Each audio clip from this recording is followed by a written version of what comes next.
Hey guys, welcome to Mr. Valentin's YouTube video review of Fahrenheit 451. Your test is this week. Alright, so we have some things to go over, just basic things that you should review in preparation for your exam. First up are your literary terms. These are all your literary terms listed here. Some important things to note. Alright, your plot diagram literary terms are here. Alright, your exposition, the beginning introduction of the story where we're introduced to the characters and the setting. Your inciting incident, the moment where our story changes, where events move forward. Our complication, the events leading to the climax of the story. The climax, which are the events, the highest point of action. Our denouement or denouement, the falling action, the events leading to the resolution. And of course, resolution is missing, so let's add that in right here. Resolution.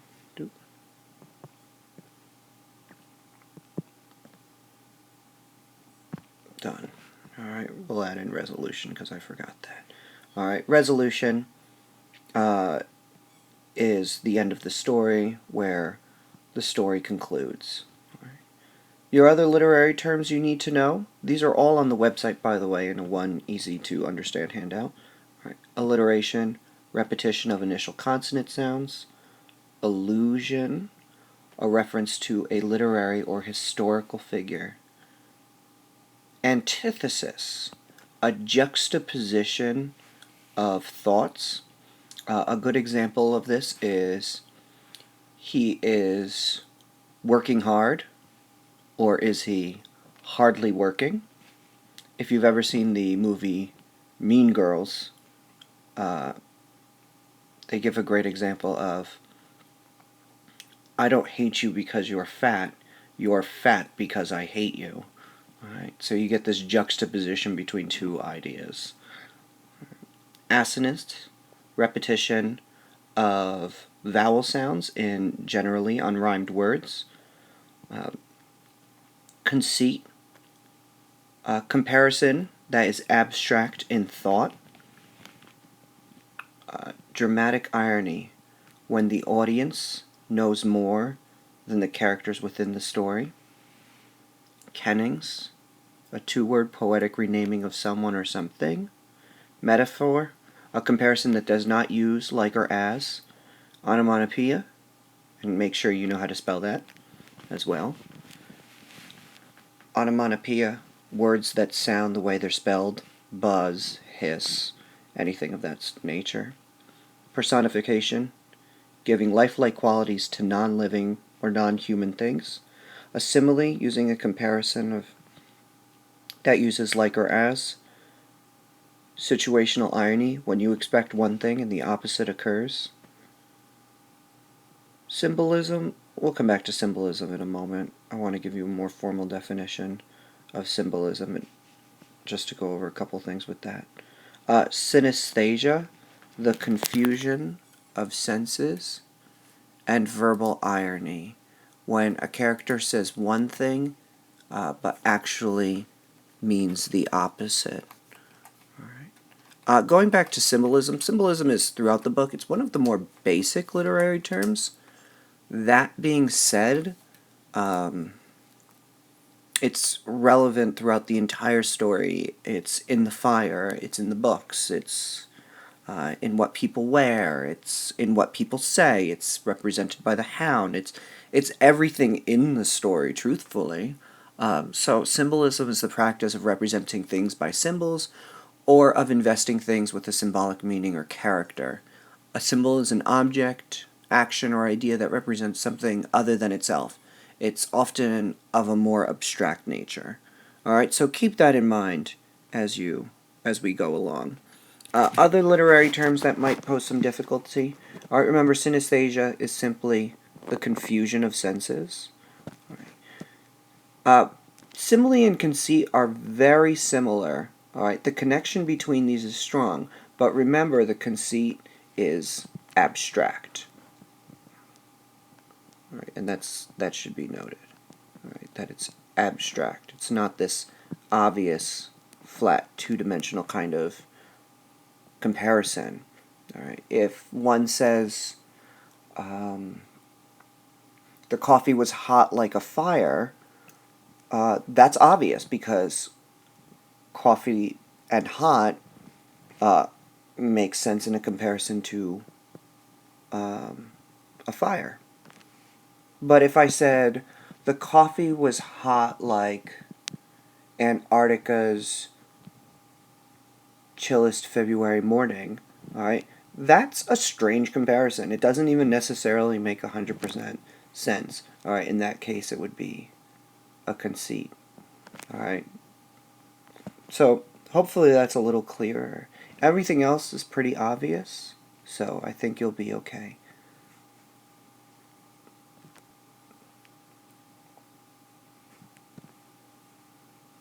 These are things that you just want to make sure you review. You have your wonderful study packet, and that will be of the utmost value. All right. In terms of Chapter 1, the things you want to focus on, of course, are Clarice and Guy's relationship. Clarice really kind of gets killed off early, but she's extremely important.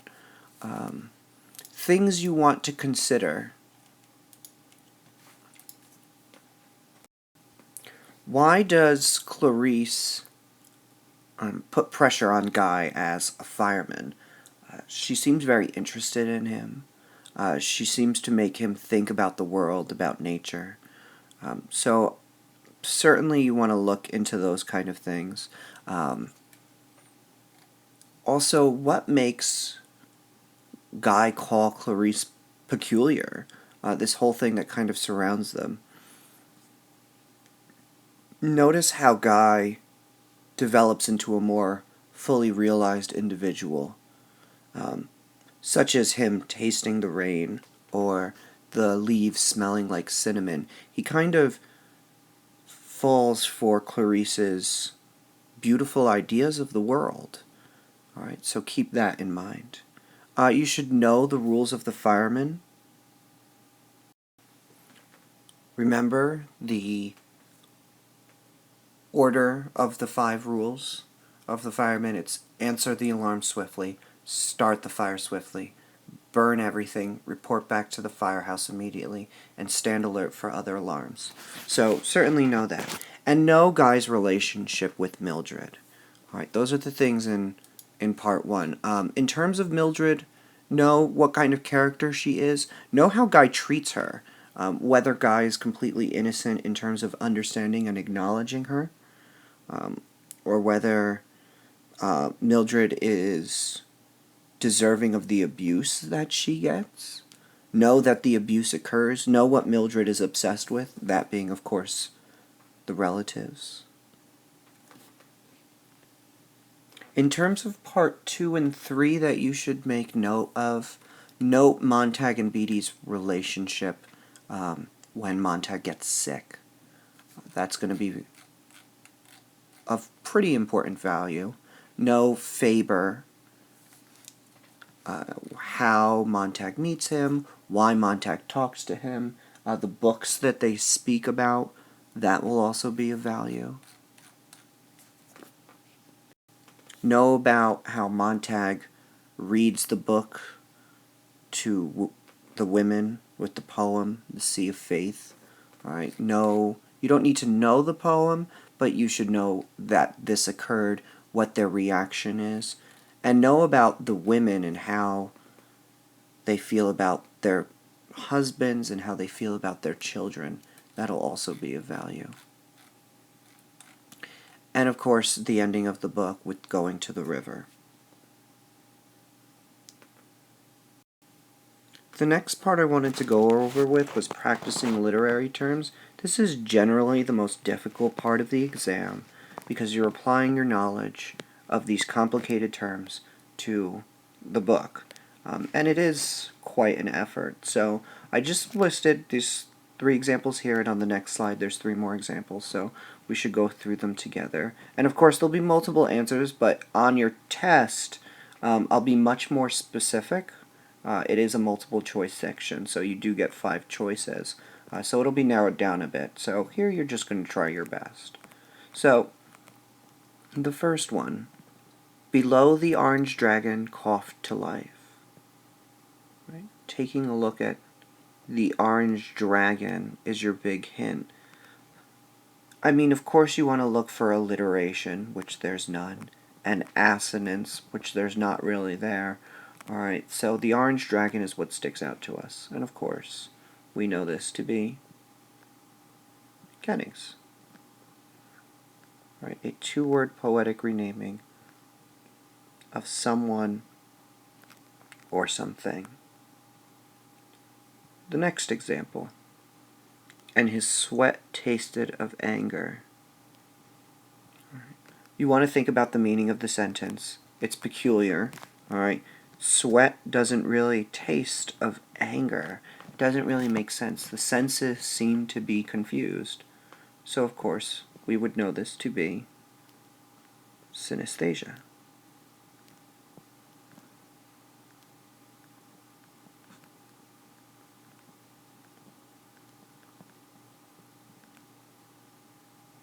The next question. Here was where the conscience first manifested itself to snatch books, dart off with Job and Ruth. Now here you have a longer passage, and of course the names kind of stick out to us, and these are names that we've discussed in class. Right? Both the Job and Ruth are books from the Bible, and if we have a reference to a literary or historical work, what do we have? We of course have allusion.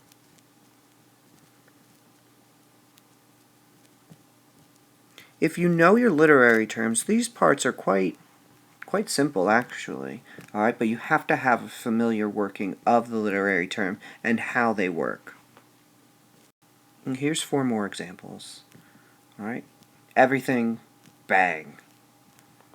Right? Kind of like this overt, peculiar kind of statement. Everything bang. Alright.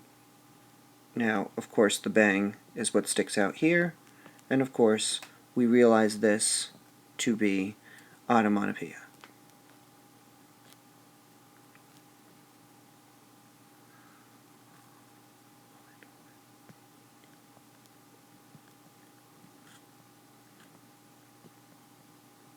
Onomatopoeia. Continuing on, the police helicopters were like butterflies. Now, could helicopters... Do we understand why there's a good comparison between helicopters and butterflies? We should. Alright, it's obvious. We have a comparison using like, so we know, of course, that this is a simile.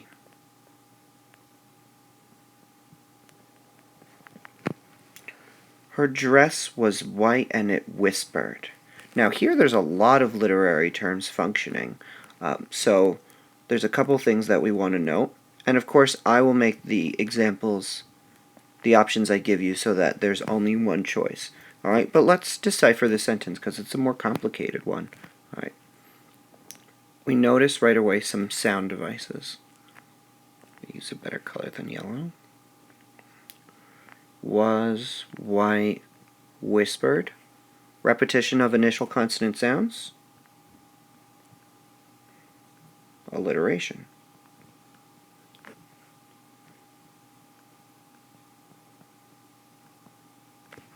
So that's pretty easy in terms of that. What other literary terms do we notice?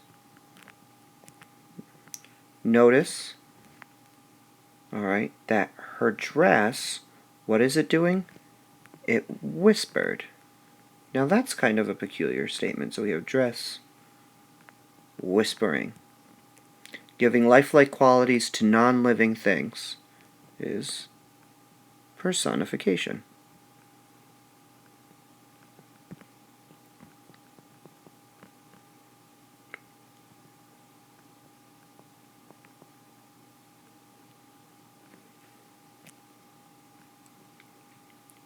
And lastly, Alright? The importance of white. We talked about white at the beginning of the novel. Alright? And obviously the her that's here is Clarice.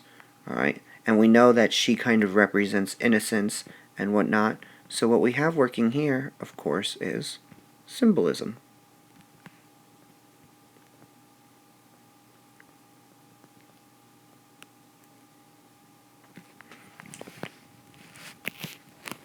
So that makes everything a little more sense. Montag sat like a carved white stone. Right. Well, right away we notice the comparison. All right. If you have a comparison, go right to metaphor, simile, or conceit. All right. Which one do we think would best fit here? Sat like a carved white stone. All right. If it said Montag sat like a stone, we'd probably say that's a simile. All right. But it's a carved white stone. That adds a little bit more complexity to it. And it's like, why carved white stone? What does that add to it? All right, this becomes a little more abstract in thought. So in this regards, I would definitely say this is a conceit. So practicing your literary terms is good. Thumbing through, looking at your study guide will help you in this regards. The last thing I wanted to go over were things that we talked about at the beginning of the novel. And these are things that I stressed at the beginning, but it's been a while. We haven't really talked too much about it. All right. So the first thing, of course, is McCarthyism, which was the inspiration for the book. Remember, McCarthyism is the politically motivated practice of making accusations of disloyalty, subversion, or treason without proper regard for evidence. And, of course, the term specifically describes activities associated with the period of the United States known as the Second Red Scare. Alright, so that might be a detail you personally want to add in. Alright, that the time was during what's known as the Second Red Scare.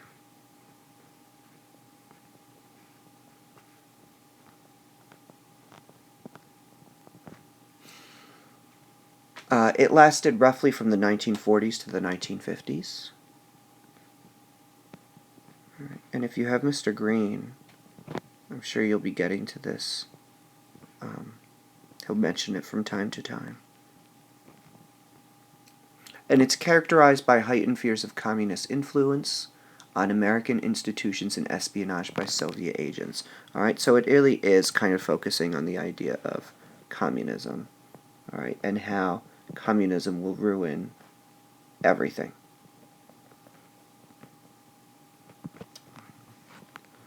It was originally coined to criticize the anti-communist pursuits of U.S. Senator Joseph McCarthy, but it took on a whole new meaning describing the excesses of similar efforts. The term is also now used more generally to describe reckless, unsubstantiated accusations, as well as demagogic attacks on the character or patriotism of political adversaries. During post-World War II era of McCarthyism, many thousands of Americans were accused of being communists. Alright, so again, it is the idea of accusations. Alright, and people were simply accused of being communists or what they called communist sympathizers.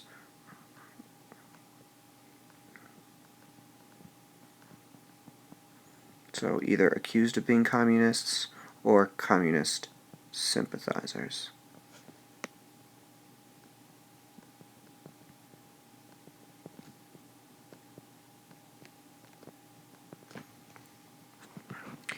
And it became the subject of aggressive investigations and questionings before government or private industry panels, committees, and agencies. The primary targets of such suspicions were government employees, those in the entertainment industry, educators, and union activists. Alright, so you definitely want to write down who the targets were. Alright, know your targets. Alright, government employees,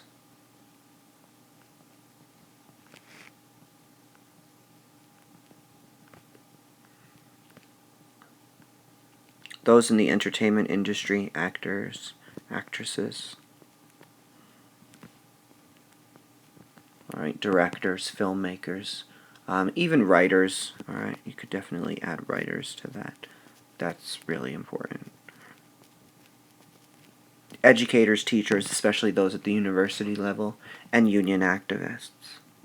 Right? Suspicions were often given credence despite inconclusive or questionable evidence. People weren't really just tried justly. And the level of threat posed by a person's real or supposed leftist associations or belief was often greatly exaggerated. Many people suffered loss of employment, destruction of their careers, and even imprisonment. Most of these punishments came about through trial verdicts that were later overturned. Laws that would be declared unconstitutional, dismissals for reasons later declared illegal or actionable, or extra legal procedures that would come into general dispute. The last thing you should know for the test is dystopia. What we're reading are dystopian novels. It's starting with Fahrenheit 451. You've probably read The Hunger Games, so you have that. Our next book is Anthem, which is extremely dystopian in ideas. And then we end with Animal Farm, which is sort of a dystopian novel. It's more complicated than that. And from dystopia, the word was really comes from the word utopia, and dystopia being the opposite that of a utopia. So know the definition of utopia, which is an ideal community or society possessing a desirable socio-political legal system. All right. Know that the word utopia, which I show right here,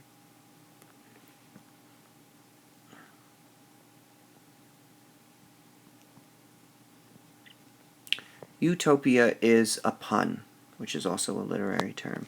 A pun being a play on words.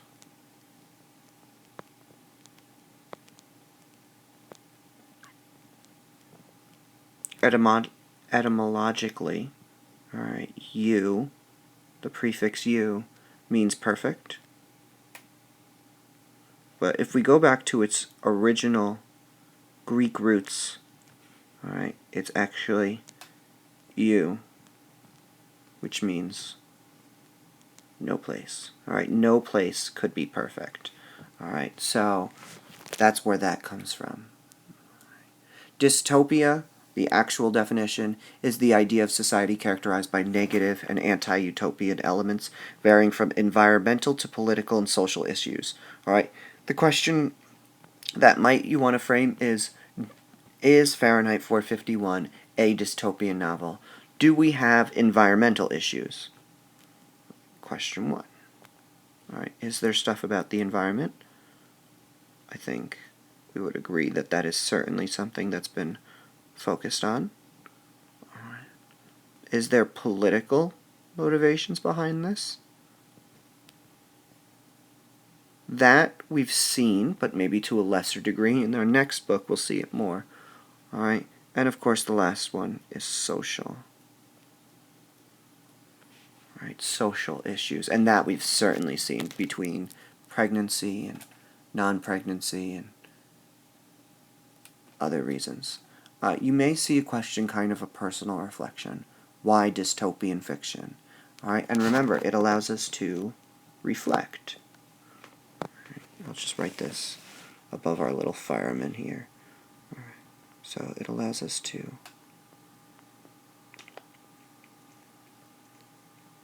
reflect. It allows us to analyze the world around us and reflect. At one point, we might say it's preposterous, but in another instance, we might see some of these similarities in our world. The great dystopian book, of course, is 1984. Or Brave New World. Those two kind of become the big ones. But 1984 is more frequently referenced with Big Brother. Big Brother is watching you, as they say. Alright, so that's important. Right. You may be asked to give modern-day examples of dystopian novels, and that's a may. Alright. Movies like The Matrix, Minority Report, Total Recall, Metropolis, District 9, video games like Killzone 3, books like The Hunger Games, all fit very nicely into the dystopian novels. Alright, so this is everything you should review. You should be okay if you study, which you've listened to the YouTube video, so I have my utmost confidence in you. So good luck, and if there's any questions, please bring them in.